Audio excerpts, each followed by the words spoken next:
All right, today we're diving into an analysis of two brand new visa policies. Now, one is for skilled workers, and the other, well, it's for the super rich. The central argument we're going to unpack is that when you put these two together, they do a lot more than just change immigration. They might just be creating a whole new set of economic rules. So let's get into it. So the whole story really kicks off with this one number, $100,000. Now that is the proposed new fee for a single H-1B visa for a skilled foreign worker. It's a jaw-dropping figure, especially when you realize what the old price tag was. Yeah, you heard that right. That's a 10,000% increase from the old cost, which was only about $1,000. And this question right here on the screen is really at the heart of the analysis. Who on earth can actually afford to pay this? And maybe more importantly, what does it do to the idea of competition? So the analysis really frames this new fee as something that creates a kind of two-tiered system. You see, for the biggest tech companies on the planet, it's basically a rounding error, a minor business expense. But for their smaller rivals, it could be a total game ender. And this chart, wow, it really puts it all into perspective, doesn't it?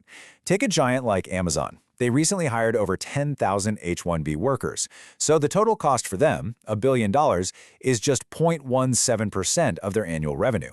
It's pretty much the same story for Apple and Microsoft. The source describes it as, well, literally pocket change for them. Okay, but now let's flip the coin and look at the other side. Imagine a smaller but still really successful company that's trying to compete. They're facing a completely different world. If they want to hire just 10 crucial engineers, it would mean giving up a full 10% of their entire annual income. According to this analysis, this is how you build a fortress around your business, not with new ideas, but with fees. So you have to ask yourself, why would anyone design a policy like this? Well, the analysis we're looking at offers a theory, and it's got a name, the Oligarchical Overlay. The argument is that this isn't some accident, it's the whole point. And here's what that term really means. The idea is that the policy is built to shield powerful, established allies, while at the same time building massive walls to keep their competitors from ever catching up. Now, to really illustrate this concept, the analysis draws this incredibly powerful parallel. It cites this alleged quote from Vladimir Putin speaking to Russia's oligarchs way back in 2000. It's presented as a kind of grand bargain. You stay loyal to me, and in exchange you get to keep all your wealth and power. And this is what brings that comparison right into focus. The argument being made is that what we're seeing is the creation of a system where your ability to succeed doesn't just depend on how good your business is, but on your allegiance to whoever's in power. Loyalty, in this view, becomes the real currency. So according to the source, here's the playbook for how this system actually works. You have case-by-case exemptions for those who are loyal. This creates what the analysis calls artificial moats around the biggest companies. It ends up acting like a tariff on the cost of labor, and the analysis concludes that at the end of the day, it's U.S. consumers who pay the price through higher costs for everything. Now, let's pivot to the second major policy that's discussed, because this is where the picture gets even clearer. At the very same time these H-1B fees were announced, a whole other program was rolled out. And this one was aimed at a very, very different group of people, the global super rich. So what's the price of admission to this exclusive club? $5 million. That's the one-time fee for what's being called the Platinum Card or Golden Visa program. So for that $5 million payment, a person can essentially buy residency here, which lets them live in the United States for 9 months of the year. But it's not really just about residency. The real story, at least according to this analysis, is kind of buried in the fine print. And this is the exact point where the analysis argues that this whole thing stops being just an immigration policy and morphs into a revolutionary new tax policy. And it all comes down to that number, 270 days. So here it is. This is the core of the loophole.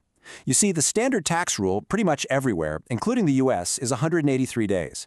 If you stay longer than that, you generally owe taxes on your income from all over the world. But this program, it creates a special, massive exception at 270 days. It lets the cardholders live in the U.S. for most of the year, while their foreign income remains completely untouched by the IRS. The analysis then lays out this simple, three-step playbook for what it calls global tax arbitrage. Step 1. An individual sets up legal residence in a tax haven, say Monaco or the UAE. Step 2.